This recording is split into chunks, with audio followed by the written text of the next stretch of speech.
Можно сколько угодно иронизировать по поводу этого изгиба и заднего кармана джинсов, но все же что-то в этом есть. Практической пользы от искривленного дисплея LG G Flex почти нет.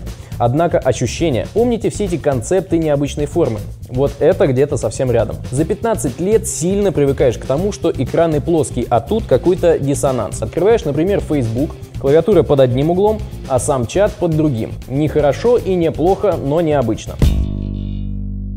Окей, помимо простой игры мускулами, мол, смотрите, как мы умеем, LG все-таки преследовала и еще одну цель – сделать большой гаджет чуть удобнее. Забавно, но эта штука правда лежит в кармане неплохо.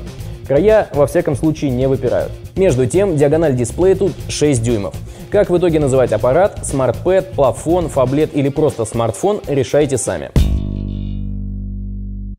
Яркость P-OLED экрана показалась мне даже чересчур высокой после моего основного HTC One, и я ее даже немного приглушил. С углами обзора, сами понимаете, все интереснее. При просмотре кино устройство не придется вертеть.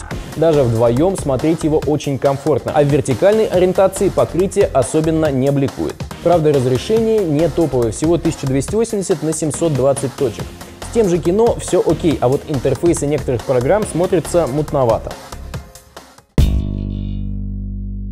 Гаджет, конечно, мощный. Куда деваться? 4-ядерный процессор, 2 гигабайта оперативки, куча места под хранение контента. Естественно, поддерживается LTE и весь остальной джентльменский набор. GPS, GLONASS, Bluetooth 4.0 и последний очень быстрый Wi-Fi, который AC. Спасибо чипсету Qualcomm Snapdragon 800. Помимо этих чисто железных наворотов, LG заявляет еще о паре прямо-таки нанотехнологичных фишек. Например, что будет, если на аппарат кто-нибудь сядет, скажем так, не анатомично. Оказывается, ничего. Ненадолго его можно без опасений приводить почти к плоскому состоянию. А еще задняя крышка якобы умеет восстанавливаться после царапин за пару минут и выглядит всегда как новая. Честно, с этим я немного боюсь экспериментировать, поэтому давайте просто поверим им на слово. Естественно, проку от всего этого фарша было бы ноль, если бы не программные решения. Самое крутое здесь — возможность по долгому нажатию на кнопку «Назад» разделить экран и работать параллельно с 2 приложениями.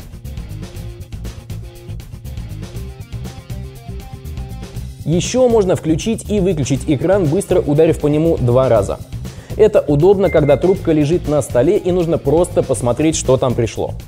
Тем более кнопка включения и регулятор громкости находятся на задней панели, прямо под камерой.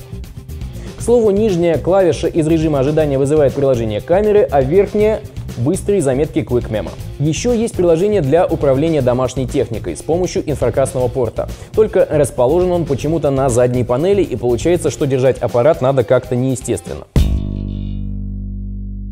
И вот еще насчет неестественности. С изгибом экрана и корпуса в LG хорошо придумали. Гаджет отлично лежит в кармане, но вот в руке все же его не так-то удобно держать. В 2 — пожалуйста, а в одной как-то не очень. Тут довольно скользкая задняя панель, и я постоянно боюсь уронить его на пол. До кнопок указательным пальцем я дотягиваюсь без проблем, но в таком положении большой палец не покрывает и третий экрана. В общем, это устройство явно для 2 рук. Короче говоря, G Flex — это смарт для тех, кому нужен и смартфон, и планшет, но в одном флаконе. Мощный и пока еще довольно необычный.